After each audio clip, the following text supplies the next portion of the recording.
اعوذ باللہ من الشیطان الرجیم بسم اللہ الرحمن الرحیم اللہم صلی علی محمد وعلی آل محمد کما صلیت علی ابراہیم وعلی آل ابراہیم انک حمید مجید اللہم بارک علی محمد وعلی آل محمد کما بارکت علی ابراہیم وعلی آل ابراہیم انک حمید مجید رب اشرح لی صدری ویسر لی امری واحلل عقدۃ من لسانی یفقہوا قولی ربنا زدنا علما یا مقلب القلوب ثبت قلبی علی دینک آمین۔ سورہ توبہ ہم کر رہے ہیں، اس کا رکوع نمبر 10 پارہ نمبر 10 ہے۔ آیت نمبر 73 سے دیکھیں، یا ایہا النبی جاہد الکفار والمنافقین واغلظ علیہم ومأواہم جہنم وبئس المصیر۔ اے نبی، کفار و منافقین سے جہاد کیجیے اور ان پر سختی کیجیے، اور ان کا ٹھکانہ جہنم ہے اور وہ بری جگہ ہے۔ اس آیت سے سورہ توبہ کے 10ویں رکوع کی ابتدا ہوتی ہے۔ مفسرین نے لکھا کہ یہاں سے لے کے سورت کے آخر تک کی آیات غزوہ تبوک سے واپسی پر نازل ہوئی تھیں، اور یہاں پر بیسکلی جہاد کی بات آ رہی ہے کہ مفسرین کہتے ہیں کہ اس آیت میں کفار کے ساتھ تلوار سے جہاد کرنا مراد ہے، اور منافقین کے ساتھ زبان اور قلم کے ساتھ جہاد کرنا مراد لیا گیا ہے۔ اگلی آیات کو دیکھیں، یحلفون باللہ وما قالوا ولقد قالوا کلمۃ الکفر وکفروا بعد اسلامہم وہموا بما لم ینالوا وما نقموا الا ان اغناہم اللہ ورسولہ من فضلہ فإن یتوبوا یک خیرا لہم وإن یتولوا ویعذبہم اللہ عذابا علیما فی الدنیا والآخرہ وما لہم فی الارض من ولی ولا نصیر۔ ترجمے کو دیکھیں، وہ لوگ قسمیں کھا جاتے ہیں کہ ہم نے فلانی بات نہیں کی، حالانکہ یقیناً انہوں نے کفر کی بات کہی تھی اور اپنے اسلام کے بعد کافر ہو گئے، اور انہوں نے ایسی بات کا ارادہ کیا تھا جو ان کے ہاتھ نہ لگی، اور یہ انہوں نے صرف اس بات کا بدلہ دیا کہ ان کو اللہ نے اور ان کے رسول نے رزق خداوندی سے مالدار کر دیا۔ سو اگر توبہ کریں تو ان کے لیے بہتر ہوگا، اور اگر روح گردانی کی تو اللہ تعالیٰ ان کو دنیا اور آخرت میں دردناک سزا دے گا، اور ان کا دنیا میں نہ کوئی یار ہے اور نہ کوئی مددگار۔ تو یہاں پر بیسکلی منافقین کے جرائم کا ذکر کیا جا رہا ہے یہاں پہ اس آیت میں،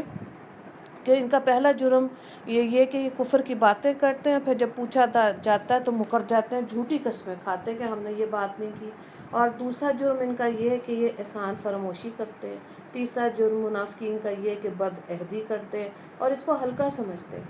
یعنی کہ قرآن پاک میں عہدوں کے بارے میں سختی سے تاکید ہے۔ چوتھا جرم کیا ہے؟ مومنین مخلصین کے صدقات و خیرات پر طعنہ زنی۔ جو مسلمان زیادہ لاتا اس کو یہ منافقین یہ کہتے تھے کہ یہ تو نمود و نمائش کے لیے لے کر آیا ہے، اور جو کم لاتا تھا اس کو کہتے تھے خدا کو اس کے صدقے کی کیا ضرورت تھی، محض انگلی کٹا کر شہیدوں میں داخل ہونا چاہتا ہے۔ پانچواں جرم ان کا یہ تھا کہ منافقین کا غزوہ تبوک میں خود بھی شریک نہ ہونا اور دوسروں کو بھی شرکت سے منع کرنا کہ شدید گرمی پڑ رہی ہے، ایسی حالتوں میں گھر سے باہر نہ جاؤ۔ تو یہ وہ ان کے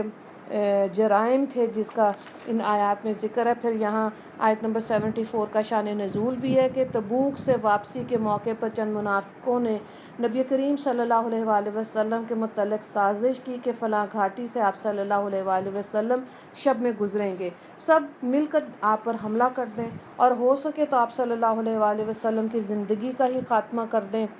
چنانچہ راستے میں ایک جگہ چھپ کر رات کو بیٹھ گئے اور اپنے چہروں کو چھپا لیا تاکہ پہچان میں نہ آ سکیں۔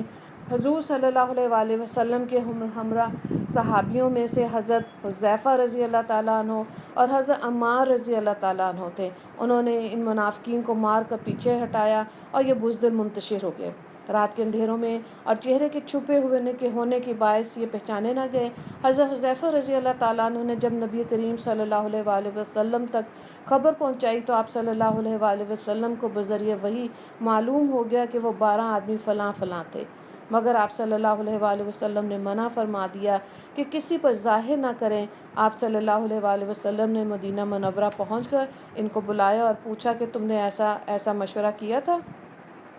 اور ایسا ارادہ کیا تھا تو انہوں نے حلف کے ساتھ انکار کر دیا، قسمیں کھا لی کہ ہم نے آپ صلی اللہ علیہ وآلہ وسلم کی شان میں نہ کوئی کلمہ کہا، نہ ہم نے کوئی فاسد ارادہ کیا۔ انہی 12 منافقین کے بارے میں یہ آیت نازل ہوئی ہے، اور یہ آیت میں اسی واقعے کی طرف اشارہ ہے کہ جو ناپاک ارادہ انہوں نے کیا مگر جو خدا کے فضل سے پورا ہی نہیں ہو سکا۔ اگلی آیت کو دیکھیں، آیت نمبر 76 اور 77 78 کو، وَمِنْهُمْ مَنْ عَاهَدَ اللَّهَ لَئِنْ آتَانَا مِنْ فَضْلِهِ لَنَصَّدَّقَنَّ وَلَنَكُونَنَّ مِنَ الصَّالِحِينَ فَلَمَّا آتَاهُمْ مِنْ فَضْلِهِ بَخِلُوا بِهِ وَتَوَلَّوْا وَهُمْ مُعْرِضُونَ۔ اور ان میں بعض آدمی ایسے ہیں کہ اللہ تعالیٰ سے عہد کرتے ہیں کہ اگر اللہ تعالیٰ ہم کو اپنے فضل سے عطا فرما دے تو ہم خوب خیرات کریں اور ہم خوب نیک کام کیا کریں۔ سو جب اللہ تعالیٰ نے ان کو اپنے فضل سے دیا تو وہ اس میں بخل کرنے لگے، روگردانی کرنے لگے، اور وہ روگردانی کے عادی تھے۔ وَأَعْقَبَهُمْ نِفَاقًا فِي قُلُوبِهِمْ إِلَى يَوْمِ يَلْقَوْنَهُ بِمَا أَخْلَفُوا اللَّهَ وَمَا وَعَدُوهُ وَبِمَا كَانُوا يَكْذِبُونَ أَلَمْ يَعْلَمُوا أَنَّ اللَّهَ يَعْلَمُ سِرَّهُمْ وَنَجْوَاهُمْ وَأَنَّ اللَّهَ عَلَّامُ الْغُیُوبِ۔ سو اللہ تعالیٰ نے ان کی سزا میں ان کے دلوں میں نفاق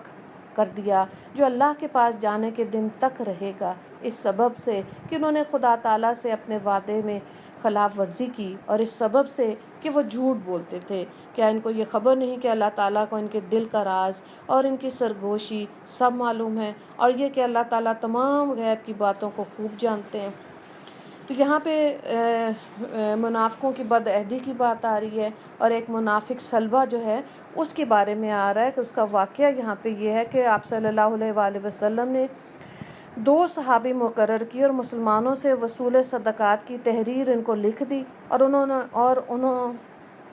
دونوں سے فرمایا کہ سلبہ کے اور فلاں اسلمی شخص کے پاس بھی جانا، مال صدقہ ان سے لے کر آنا۔ تو حکم کو بجا لانے کے لیے دونوں روانہ ہو کے سلبہ کے پاس پہنچے اور فرمان گرامی سنا کر مال صدقہ طلب کیا، تو وہ کہنے لگا کہ واہ، یہ تو بالکل جزیہ ہوا، یہ تو ایسا ہی ہے جیسے کافروں سے جزیہ لیا جاتا ہے، میری سمجھ میں نہیں آتا، اچھا اب تم جاؤ، لوٹتے ہوئے آنا، دوبارہ آنا۔ دونوں صاحب چلے گئے، اسلمی شخص کے پاس پہنچے، ان کے پاس اونٹ تھے، انہوں نے بغیر کسی حیل و حجرت کے بہترین اونٹ صدقے میں دے دیے۔ ہر چند کے محصولوں نے کہا کہ ہم کو بہترین مال لینے کا حکم نہیں ہوا، ایسے عمدہ اونٹ صدقے میں دینا واجب بھی نہیں ہے، مگر اسلمی نے ایک نہ مانی اور کہا واجب نہ صحیح، میری خوشی اسی میں ہے، میں اپنی خوشی سے بہترین جانور دینا چاہتا ہوں، آپ انہیں قبول فرمائیے۔ بالآخر انہوں نے لے لیے اور دونوں مسلمانوں سے مقررہ زکوٰۃ وصول کی اور لوٹ کر پھر سلبہ کے پاس پہنچے۔ اس نے کہا کہ مجھے ذرا وہ پرچہ دکھاؤ جو تمہارے پاس ہے۔ پڑھ کر کہنے لگا کہ یہ تو صاف صاف جزیہ ہے، کافروں پر جیسے ٹیکس مقرر کیا جاتا ہے، یہ تو ویسا ہی ہے، تم اس وقت جاؤ، میں اس کے متعلق غور کروں گا۔ دونوں حضرات لوٹ کر حضور صلی اللہ علیہ وآلہ وسلم کی خدمت میں حاضر ہوئے، ابھی کچھ عرض بھی نہ کیا کہ انہیں دیکھتے ہی آپ صلی اللہ علیہ وآلہ وسلم نے فرمایا سلبہ کی بربادی اور اسلمی کے لیے برکت کی دعا کر دی۔ دونوں صاحبوں نے سلام عرض کر کے واقعہ عرض کیا، اس پر اللہ نے یہ آیات نازل فرما دی۔ اور پھر بعد میں جب سلبہ خود زکوٰۃ دینا چاہتا تھا تو سلبہ کا زکوٰۃ لے کر حاضر ہونا اور قبول نہ ہونے پر وہ ویلا مچانا تو وہ نہیں لی گئی تھی، اور کیونکہ اس کے دل میں اخلاص ہی نہیں تھا تو مفسرین نے لکھا کہ بدنامی اور عار سے بچنے کے لیے اس نے شور مچایا تھا، اور بہت ممکن ہے کہ قبول کرنے کو منع کرنے سے حضرت صلی اللہ علیہ وآلہ وسلم کا کہ یہی مراد ہو، چونکہ صدقہ قبول کرنے کے لیے ایمان شرط ہے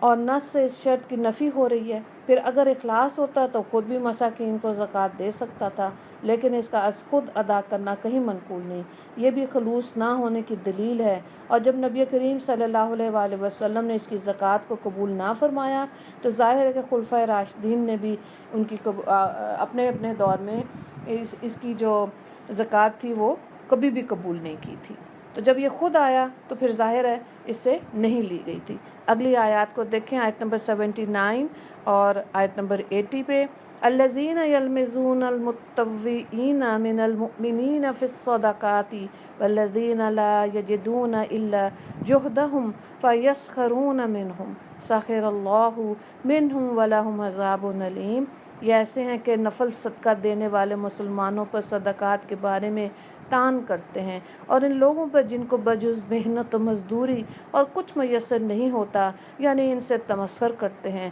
اللہ تعالیٰ کو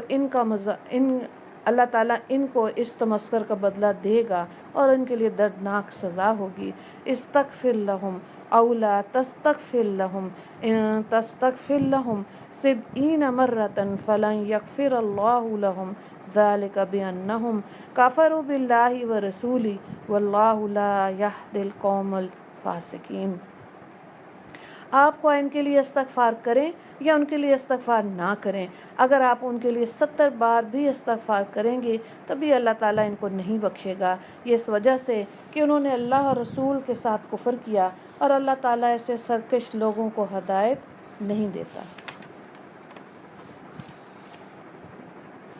یہاں پہ ان آیات میں یہ بتایا گیا کہ منافق در حقیقت کافر ہے، لہٰذا اے نبی صلی اللہ علیہ وآلہ وسلم آپ ان کے لیے دعائیں مغفرت کریں یا نہ کریں، اللہ تعالیٰ ان کو ہرگز معاف نہیں کرے گا، کیونکہ یہ اللہ اور اس کے رسول صلی اللہ علیہ وآلہ وسلم کے منکر ہیں، یعنی ان کا کفر ان کی مغفرت نہ ہونے کے سبب ہے۔ اور پھر یہ لوگ مسلمانوں کا مذاق اڑاتے تھے، اور کسی کا بھی مذاق اڑانا جو ہے وہ ہمارے دین میں جائز نہیں ہے۔ تو یہاں پہ اسی واقعے کی طرف اشارہ ہے، اور اللہ تعالیٰ نے منع کیا کہ اگر کوئی 70 مرتبہ بھی ان کے لیے استغفار کرے گا تو ان کی مغفرت نہیں ہوگی۔ یہاں پہ آیت سوالات کو دیکھیں، آیت نمبر 73 کافر و منافقین سے کیسے جہاد کا حکم ہے، آیت نمبر 74 منافقین کے جرائم کا ذکر کریں، آیت نمبر 74 کا شان نزول تحریر کریں۔ کوشچن نمبر 4 ان آیات میں منافق صلبہ کا واقعہ اپنے الفاظ میں لکھیں، آیت نمبر 75 76۔ اور پھر انہی آیات سے ریلیٹڈ کہ صلبہ جب زکوٰۃ کی ادائیگی کے لیے آیا تو قبول کیوں نہیں کی گئی۔ اگلا سوال ہے کہ اگر آپ صلی اللہ علیہ وآلہ وسلم ان کے لیے 70 مرتبہ استغفار کریں تو بھی اللہ تعالیٰ ان کی توبہ کو قبول نہیں کرے گا، کیوں؟ ٹھیک ہے، دعا کر لیتے ہیں۔ یا اللہ، آپ نے اپنے فضل سے جو ہم کو مال و دولت عطا فرمائی،